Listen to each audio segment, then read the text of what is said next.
Bienvenue chez Ask Stago, le podcast fournissant des réponses d'experts à vos questions d'experts en hémostase.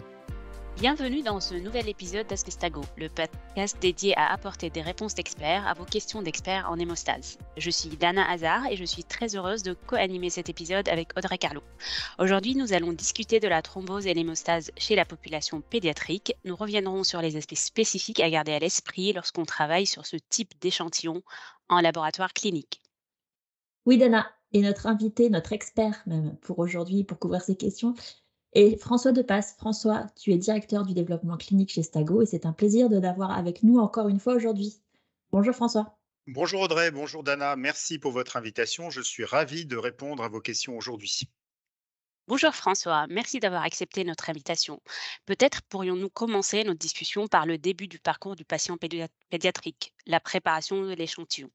Y a-t-il des exigences particulières à prendre en compte pour le prélèvement ou la centrifugation du sang chez l'enfant? Eh bien Dana, comme tu peux l'imaginer, les enfants, les nourrissons ou les nouveau-nés constituent une population de patients très différente des adultes et toutes les étapes du diagnostic, en commençant par l'indication d'exploration, en poursuivant par les étapes préanalytiques et analytiques et en terminant par l'interprétation des résultats, toutes ces étapes comportent des éléments très spécifiques à cette population. Ainsi, par exemple, le volume de sang disponible est, en tout cas chez le nouveau-né ou le nourrisson, très limité. Alors François, désolé de t'interrompre déjà, mais tu as employé plusieurs termes pour l'instant déjà, et est-ce que tu peux nous rappeler les tranches d'âge qui concernent le nouveau-né, le nourrisson, les enfants? Bien sûr, effectivement, chacun de ces termes recouvre une population de patients bien définie. Le terme nouveau-né désigne un enfant de la naissance jusqu'à l'âge de 28 jours, tandis que les nourrissons sont des enfants entre l'âge de 28 jours et 1 an. Puis, à partir de 1 an, on parle plutôt d'enfants, d'abord en bas âge jusqu'à l'âge de 3 ans, puis d'enfants ou d'adolescents jusqu'à 15, 18 ou 21 ans selon les pays. Mais attention, le seul critère de l'âge n'est pas suffisant si on parle de l'interprétation des résultats. Il faut aussi, surtout chez les nouveau-nés, considérer si l'enfant est né à terme ou s'il est prématuré. Et je suppose que la distinction est importante aussi pour le personnel de laboratoire et les préleveurs. Absolument, le problème du prélèvement est capital, non seulement parce qu'il induit potentiellement des anomalies préanalytiques, mais aussi quant au problème de la voie d'abord. En effet, les échantillons hémolysés, les tubes insuffisamment remplis, les échantillons coagulés et la formation de caillots sont relativement fréquents dans les échantillons pédiatriques. Les prélèvements veineux demeurent la source la plus fréquente et ils se sont généralisés dans la mesure où il existe une prévention locale efficace de la douleur. Ce type de prélèvement peut néanmoins être plus difficile chez les grands prématurés et certaines équipes continuent à prélever sur sang capillaire. Par ailleurs, la taille de l'aiguille, qui est exprimée, je vous le rappelle, en gauge, est aussi généralement plus petite pour les enfants que pour les adultes, ce qui est assez logique.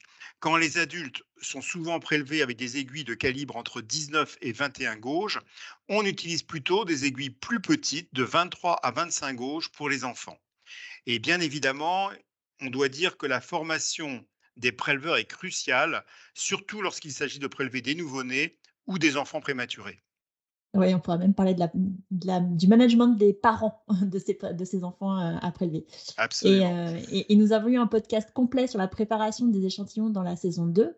Et ce que tu décris ici, François, avec l'utilisation de systèmes de prélèvement sanguin appropriés, est de la plus haute importance, car ça peut aussi affecter l'activation préanalytique de votre échantillon.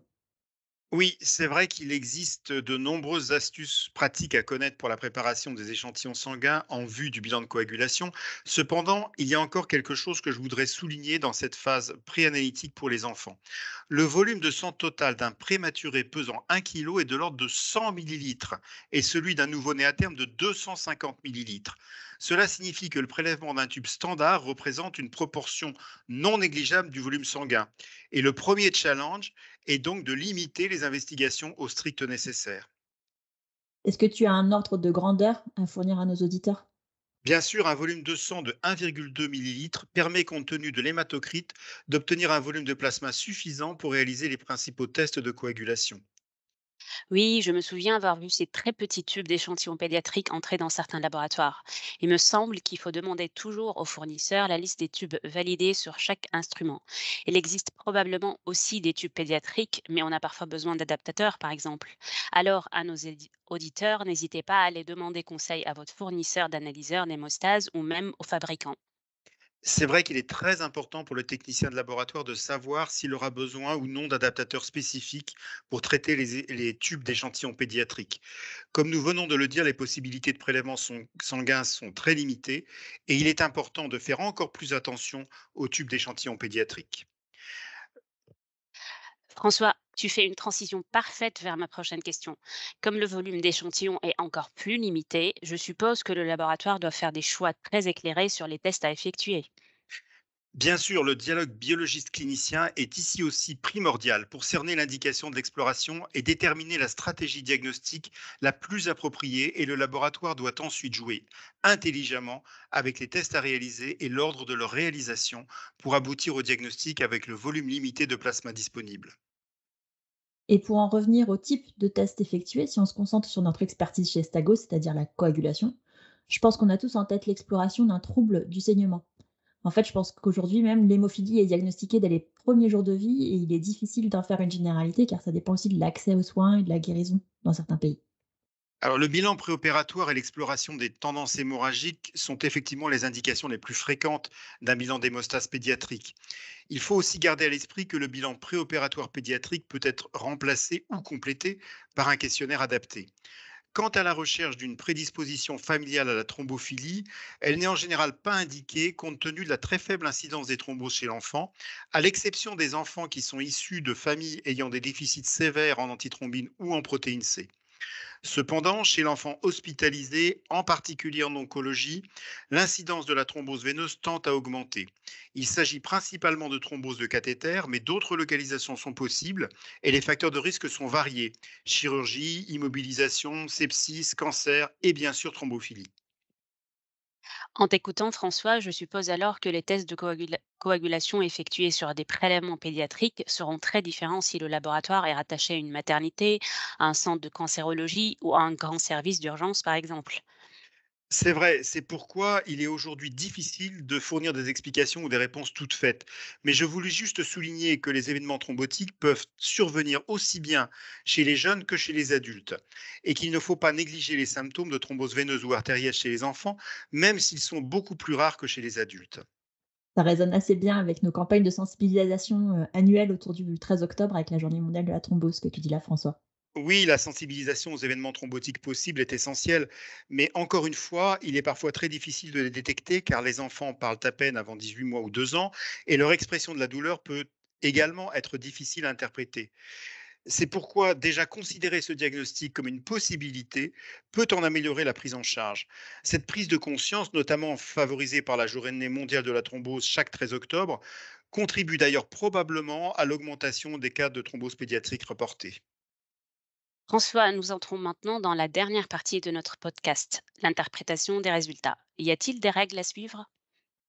Alors effectivement, le terme d'hémostase développementale est aujourd'hui consacré pour désigner la maturation de l'hémostase au cours de la vie fœtale et de l'enfance. Cette évolution est pour une grande part liée à l'immaturité hépatique qui historiquement pouvait être associée à une carence en vitamine K avant la supplémentation systématique à la naissance. Et on compare souvent l'hémostase à un équilibre entre les voies anticoagulantes et procoagulantes. Je suppose que malgré cette hémostase développementale, comme tu le dis, l'équilibre est malgré tout assuré, n'est-ce pas? Bien entendu, l'équilibre hémostatique est globalement assuré dès les premières minutes de vie et même plus tôt lors de la vie fœtale. Mais l'interprétation des résultats des tests d'hémostase chez les jeunes enfants est difficile. Par exemple, il n'existe pas toujours de corrélation entre le TP et le taux de cofacteurs chez les nouveau-nés sans qu'une explication claire ait été donnée. Le bilan minimum comporte donc en général les tests suivants. TCA, qui permet d'explorer la voie endogène de la coagulation, facteur 2, 5, 7, 10 et le fibrinogène. Au-delà du premier mois de vie, le TP peut faire partie de l'exploration. Certaines équipes ajustent les résultats en tenant compte de l'hématocrite qui est élevé en période néonatale. Cela signifie donc qu'il faut des valeurs de référence par âge pour chaque paramètre.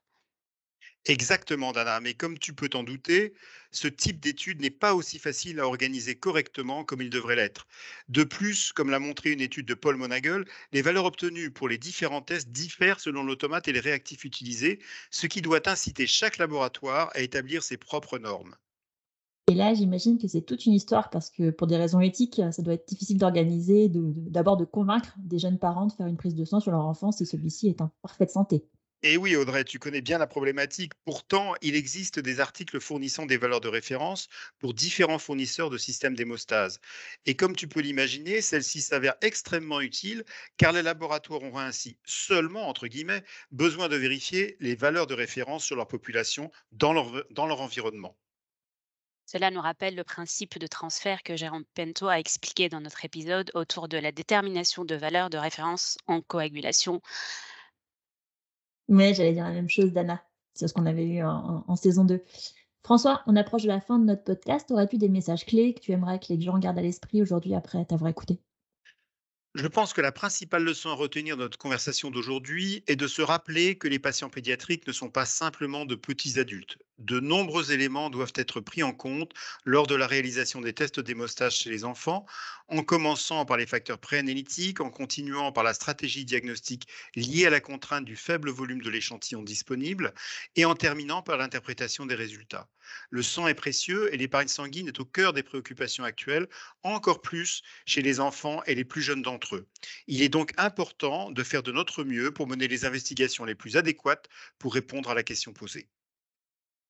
Merci beaucoup François pour cette conclusion et encore merci d'avoir accepté notre invitation au podcast d'aujourd'hui. Bien C'était avec entendu, un plaisir. grand merci également à tous nos fidèles auditeurs. Comme d'habitude, toutes les références bibliographiques et les liens vers les podcasts précédents sont répertoriés dans la description du podcast. N'hésitez pas à nous envoyer toutes vos questions à notre adresse email ask@stago.com. Nous serons heureux de vous répondre dans nos prochains épisodes. À la prochaine! Merci pour votre écoute. Ce podcast vous est proposé par Diagnostic Astago. N'hésitez pas à nous suivre sur LinkedIn ou Twitter et de vous abonner à la série de podcasts Ask Stago sur votre plateforme préférée. Diagnostic Astago, Diagnostic is in our blood.